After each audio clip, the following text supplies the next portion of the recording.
22 de dezembro de 2025, Natal chegando, e eu preciso falar para você o porquê que Jesus nasceu. Jesus nasceu para trazer mudança, para trazer transformação às nossas vidas e para trazer salvação. Não há salvação se você não mudar quem você é. Não é interessante para Deus quem você é. Se fosse interessante para Deus quem você é, não haveria conversão.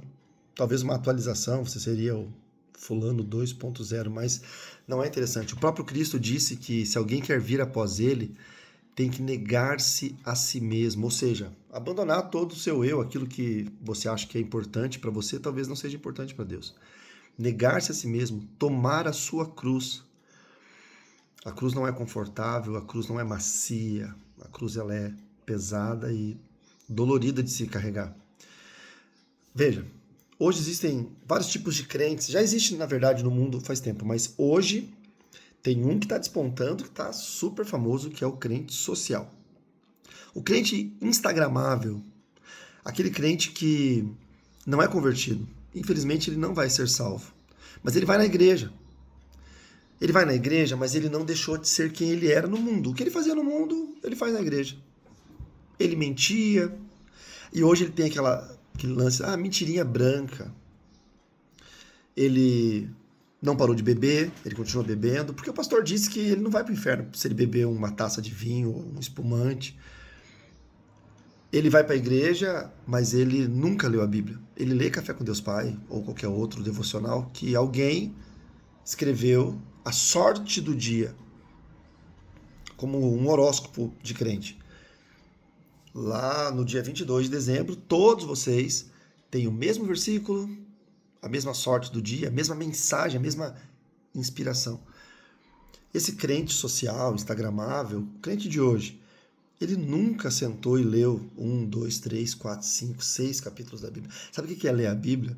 É você pegar, por exemplo, Gálatas e você não conseguir parar de ler e ler todos os 6 capítulos, porque é um deleite se alimentar da palavra. Esse crente de hoje, ele é vítima de um tipo de pastor que Pedro, o apóstolo Pedro, escreveu lá em 2 Pedro capítulo 2. Eu vou ler para vocês, tá? Deixa eu pegar meu celular aqui. Assim como, 2 Pedro capítulo 2, verso 1. Assim como surgiram falsos profetas no meio do povo, também haverá falsos mestres no meio de vocês. Falsos ensinadores, falsos professores, falsos pastores. Eles introduzirão heresias destruidoras. Eles vão dizer para você, não, você pode continuar bebendo, você pode mentir, você pode fazer sexo com a sua namorada, com o seu namorado antes do casamento. Mas se você vier ao culto, se você ler um devocional, se você cantar no louvor, se você der seu dinheiro, seu dízimo, sua oferta, tá tudo bem. Isso é uma heresia destruidora. Porque ensina que você não precisa ter mudança de vida, que é só você estar inserido num grupo, ou numa igreja, numa agremiação, numa associação.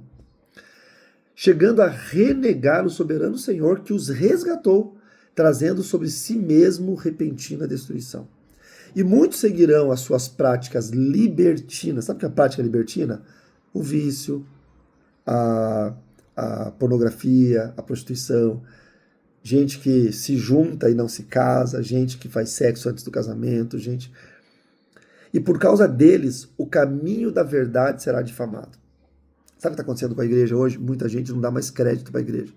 Muita gente hoje não dá mais crédito para o evangelho, porque tem tanto crente instagramável, crente que gosta de postar fotos no culto lá no Instagram, que as pessoas de fora, os que não conhecem Jesus, não querem mais ir para a igreja, não querem mais conhecer Jesus, porque eles olham a futilidade da vida dessas pessoas e não vem mudança nenhuma, não vem transformação nenhuma. Eles olham esses crentes e olham a si mesmos e eles falam, mas eles são iguais a mim.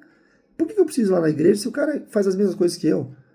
Se o cara, todos os pecados que eu cometo, ele comete, todas as falcatruas que eu faço na empresa, ele faz as mesmas. Por que eu preciso, então, entregar minha vida para Jesus se não há mudança? As pessoas não vão para o céu desse jeito. Eles não estão vendo mudança. O evangelho ele é desconfortável. O evangelho ele desconstrói. O evangelho ele destrói as obras de Satanás. O evangelho ele nos deixa constrangidos diante da nossa natureza pecaminosa. Nós nos tornamos pó diante na presença do Todo-Poderoso. O texto diz também: movidos por avareza, eles explorarão vocês com palavras fictícias. A maioria das pregações de autoajuda, de coaching, de PNL que você está ouvindo na sua igreja são palavras fictícias de pastores avarentos para poder engajar vocês como públicos, como uma multidão que está seguindo, para que vocês entreguem a eles o dinheiro. Mas para eles, a condenação decretada há muito tempo não tarda. A destruição deles não caiu no esquecimento. E aí você vai ver o verso 4, pois Deus não poupou os anjos quando pecaram, mas os lançou no inferno. Ou seja, coitado desses pastores. Mas eu não estou preocupado com esses pastores, falsos mestres e falsos profetas. Eu estou de fato preocupado com você. Que esse Natal seja o tempo em que você consiga entender o porquê Jesus Cristo nasceu. Qual foi o objetivo dele vir ao mundo. E eu vou fazer um rápido resumo que talvez não dure nem um minuto. O povo precisava se reconciliar com Deus. Deus está virado, porque o povo pecou desde o Jardim do Éden. Então, um conjunto de leis foi entregue ao povo através de Moisés, com sacrifícios rituais, para que aplacasse a ira do Deus que estava irado. Esse conjunto de leis indicava que eles tinham que matar um cordeiro. E esse cordeiro tinha que ter 1 ano, não podia ter marcas, não podia ter doenças, não podia ter defeitos. Ele era criado pela pessoa. Imagina você que tem um pet, um bichinho de estimação, fica 1 ano com ele no colo, em casa, ele dorme com você, você leva ele para passear. Depois de 1 ano, você leva à igreja, alguém coloca a mão na sua cabeça e a mão na cabeça do seu pet. Transfere os seus pecados para um animal inocente e depois mata, cortando a jugular desse pet e pega o sangue dele e asperge diante das tábuas da lei, dizendo para Deus: olha, eu trouxe sangue para aplacar a fúria de um Deus irado, porque esse animal inocente morreu no lugar daquele pecador. Isso você tinha que fazer todos os anos. Como é doloroso demais você criar vínculo com esse animal, com esse cordeiro, o povo parou de fazer isso. O povo não criava mais esse cordeiro. Eles compravam um animal qualquer e sacrificavam para Deus. E Deus se irou. Está lá em Isaías capítulo 1. A partir dos primeiros versículos do capítulo 1, Deus começa a reclamar que esses sacrifícios eram vãos. Então, Deus criou o plano de enviar seu filho, único filho, Jesus Cristo, como Cordeiro de Deus que tira o pecado do mundo. Foi assim que João Batista o chamou quando o viu. Eis aí, o Cordeiro de Deus que tira o pecado do mundo, porque Jesus morreu de forma infalível, uma única vez, por todos nós, vivos e por aqueles que nasceriam ainda. E nós somos fruto da graça, favor não merecido, da morte sacrificial e substitutiva de Jesus na cruz do Calvário. O salário do pecado é a morte. Nós deveríamos ter morrido pelo nosso pecado, mas Jesus decidiu morrer no nosso lugar. Foi por isso que ele veio ao mundo, por isso que ele nasceu de uma moça santa. E a gente vai sempre ter aquele problema dos evangélicos com os católicos. A Virgem Maria é chamada de Virgem Maria porque, de fato, ela era virgem. Ela concebeu pela inspiração e pela concepção divina do Espírito Santo, e ela concebeu virgem. Depois, obviamente, ela deixou de ser virgem, porque ela estava casada com José e teve outros filhos. E aí tem a história da Igreja Católica, diz que os filhos eram de José, ele era viúvo de um primeiro casamento. Outros dizem que ela foi bem-aventurada, e o termo bem-aventurado significa bendita, então ela teve vários filhos. O fato é que Jesus nasceu de uma mulher santa, uma jovem santa, chamada Maria, virgem. Ele nasceu para que fosse o Cordeiro de Deus, que tiraria o pecado do mundo.